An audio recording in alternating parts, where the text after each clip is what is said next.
एक फटा हुआ बैग और अनगिनत सपने। ये बैग कोई खाली नहीं है, भरा हुआ है हौसलों से, सपनों से, उम्मीदों से, भावनाओं से। मैं रोज रात को इस फटे हुए बैग को सिलती। क्यों? क्योंकि दूसरा बैग खरीदने के मेरे पास पैसे नहीं।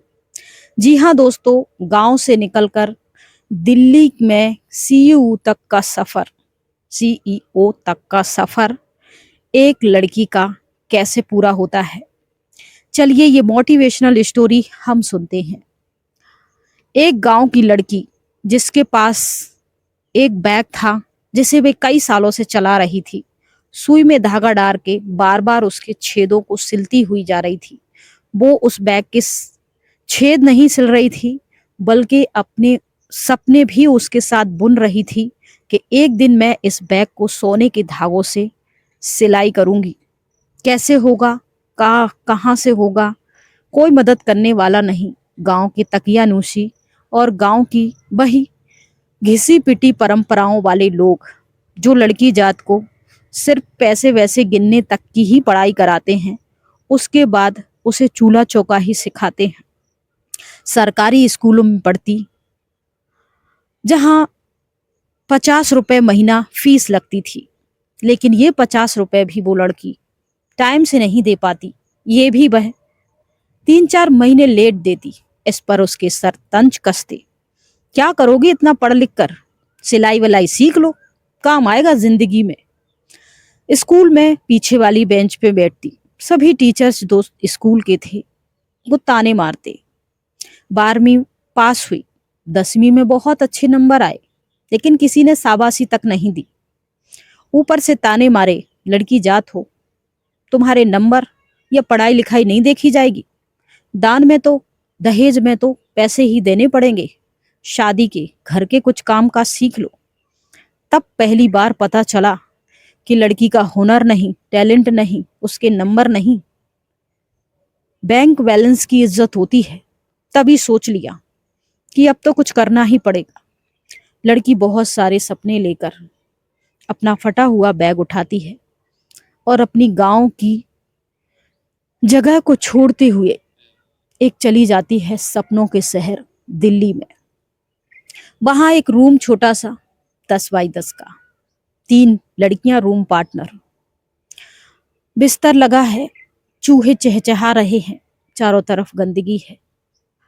दिन में पढ़ाई के लिए कॉलेज जाओ, रात में एक कॉल सेंटर में जॉब कर ली। पेमेंट 3,000 रुपए। पहली बार थे, कोई बात नहीं। कॉल सेंटर में काम रात में, दिन में पढ़ाई। नींद तो जैसे अमीरों के चौचले हो गई। वहीं कस्टमर गाली देते थे और जो कॉल सेंटर के ऑनर थे वो अच्छा काम, कस्टमर के साथ अच्छा व्यवहार बनाने के लिए मजबूर करते, जोर देते। ऐसे ही जिंदगी चल रही थी। मैंने 100 बार इंटरव्यू दिए, लेकिन हर बार मैं उसमें रिजेक्ट होती गई। एक बार इंटरव्यू दिया, रिजेक्ट हो गई। 2 बार दिया। ऐसे करते करते वक्त गुजरता जा रहा था। घिसी पिटी जिंदगी। हर रात उस बैग को गोदी में लेकर बैठी, हर रात उस बैग को सिलती और सोचती कुछ बड़ा तो करना है।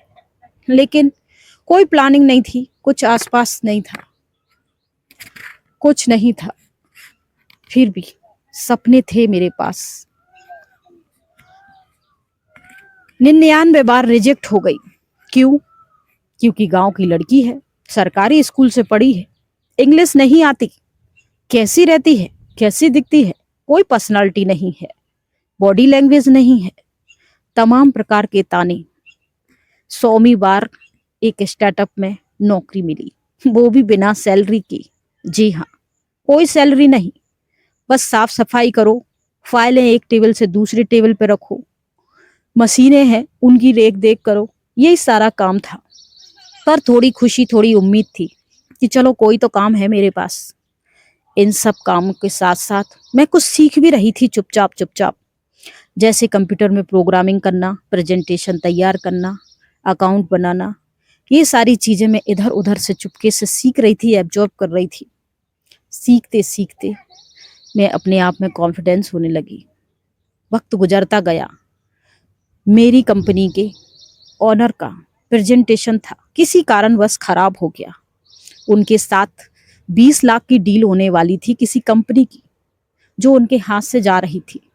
तभी मेरे में हौसला आया कि मैं इनकी मदद कर सकती हूँ। मैंने कहा, सर मुझे 5 मिनट दीजिए, मैं सब कुछ ठीक कर सकती हूँ। मैंने उन 5 मिनट में सबको इम्प्रेस कर दिया, बोला। सब बहुत खुश हुए और मेरी सीधी जो था प्रमोशन हो गया और मैं एक सीईओ बन गई, मैनेजर बन गई। मेरे लिए एक ऑफिस मिला जो चारों तरफ से शीशों का और एसी से लैस था। उस कुर्सी पे बैठ के बड़ा सुकून मिल रहा था। मैंने अपने गांव के दिन याद करे, सरकारी स्कूल, पीछे वाली ब्रेंच, और इस तरीके से मेरा ये सफ़र शुरू हुआ। सबके ताने। आज मैं उसी स्कूल को, जिस स्कूल के टीचर मेरी इंसल्ट किया करते थे, मुझे ताने दिया करते थे कि सिलाई विलाई सीख लो, काम आएगा, पढ़ाई छोड़ दो, मैं उस स्कूल के बच्चों को फ्री लैपटॉप बांटती हूँ। रिश्तेदार जो मुझे ताने मारते थे, लड़की जात हो, करोगी क्या, पैसे तो घर वालों को देने हैं, घरेलू काम काज सीख लो, आज उनके फ़ोन आते हैं नौकरी के लिए, सिफारिश के लिए, अपने संबंधियों की नौकरी को लगाने के लिए। तो इस तरीके से मेरा ये सफ़र हुआ। लेकिन मैंने उस फटे बैग को आज भी अपने पास रखा। अपनी ऑफिस की एक, आज मेरे पास खुद की कंपनी है, खुद का ऑफिस है और कई लोग मेरे अंदर काम करते हैं। मैंने एक शोकेस बनाया और उस फटे हुए बैग को शोकेस में रखा। बहुत अच्छा लगता है देख के। लोग आते हैं, पूछते हैं, इतना बढ़िया ऑफिस, शानदार सब कुछ, ये फटा हुआ बैग इस शोकेस में क्यों रखा है? मैं मुस्कुरा के बताती हूँ, यही तो मेरी औकात थी पहले। इंसान चाहे कितना भी बड़ा हो जाए, लेकिन अपनी औकात को कभी नहीं भूलना चाहिए। इसीलिए मैंने इसको रखा है और इसको दूसरों की प्रेरणा देने के लिए भी। तो बहनों, आप लोगों को इस प्यारी सी मोटिवेशनल स्टोरी में क्या शिक्षा मिली? यही, फटा हुआ बैग खाली नहीं है, भरा है सपनों से, सहानुभूति से, उम्मीदों से, भरोसे से, मेहनत से। इस तरीके से कोई भी अपनी जिंदगी में बदलाव ला सकता है, कुछ भी कर सकता है, आगे बढ़ सकता है। आप हाउस वाइफ है, आपके पास ऑलरेडी सब कुछ है, आप मिडिल क्लास हैं, लो क्लास हैं, आप दिन में ही सारा दिन, घर में ही सारा दिन बिजी रहते हैं, आपके पास काम नहीं है, आप कुछ आत्मसम्मान से जीना चाहते, करना चाहते हैं। मैं ये कहानी उन महिलाओं के लिए नहीं सुना रही जो कुछ नहीं करता, बल्कि उन सभी महिलाओं के लिए जो सर्व तरीके से संपन्न भी हैं, जो संपन्न हैं लेकिन उनके अपनों का उनके पास वक्त नहीं है। तो आप भी सोशल मीडिया के माध्यम से अपने हुनर को दिखा सकते हैं, रख सकते हैं। आपके पास समय नहीं है लेकिन फ़ोन है, आप इस फ़ोन के माध्यम से, आपके पास सिलाई कढ़ाई बुनाई या कोई मॉडलिंग या टिप्स, ब्यूटी टिप्स, पार्लर, कुछ भी आपके लिए आता है, आप सोशल मीडिया के माध्यम से दूसरों के लिए प्रेरणा बन सकती हैं। तो शुरू हो जाइए अपनी मोटिवेशनल ज़िंदगी जीने के लिए और खुश रहिए और संदेश दीजिए। तो आइए हम सब महिलाएं घर की चार दीवारियों से थोड़ा सा निकल के, जिन्हें बाहर जाना अलाउ नहीं है, वो भी आज अनलिमिटेड रिचार्ज वाला एंड्रॉयड मोबाइल, आई मोबाइल, सब टाइप के मोबाइल हर किसी के पास तो होते ही हैं, वो चलाते ही हैं। रील स्क्रॉल करने से बेहतर है कि आपकी भी रील आपके सामने आए, वो करते हुए जो आपको आत्मसम्मान से जीने के लिए मजबूर करती है, खुश रखती है। तो आप इस तरीके से अपने जीवन को खुशमय बना सकते हैं, आगे बढ़ सकते हैं, सीख सकते हैं कुछ ना कुछ। और फटे हुए बैग को भूलना मत। आपके जीवन में भी कोई ना कोई ऐसी चीज़ ज़रूर होगी जो आपको ऐसा अच्छा बनाती होगी, उम्मीद देती होगी, प्रेरणा देती होगी, जो कुछ करने की एक, लेकिन समझ नहीं आता होगा कैसे। तो उसके लिए कोई मुहूर्त नहीं देखना पड़ता है, कोई जगह नहीं, कोई कुछ नहीं। मेरे पीछे ये जो बैकग्राउंड है, ये हमारी खेती है, यहाँ सब कुछ हो रहा है। मैं गांव पे आ चुकी हूँ और यहाँ ही फ़िलहाल मैं कुछ दिन के लिए हूँ, तो यहीं शूट होंगी अलग अलग लुक से।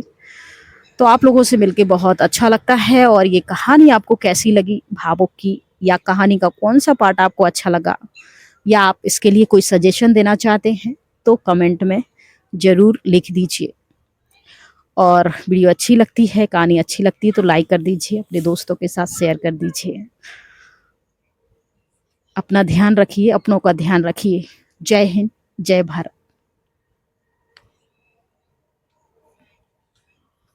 लहरों से डर के नौकाएं पार नहीं होती, कोशिश करने वालों की हार नहीं होती।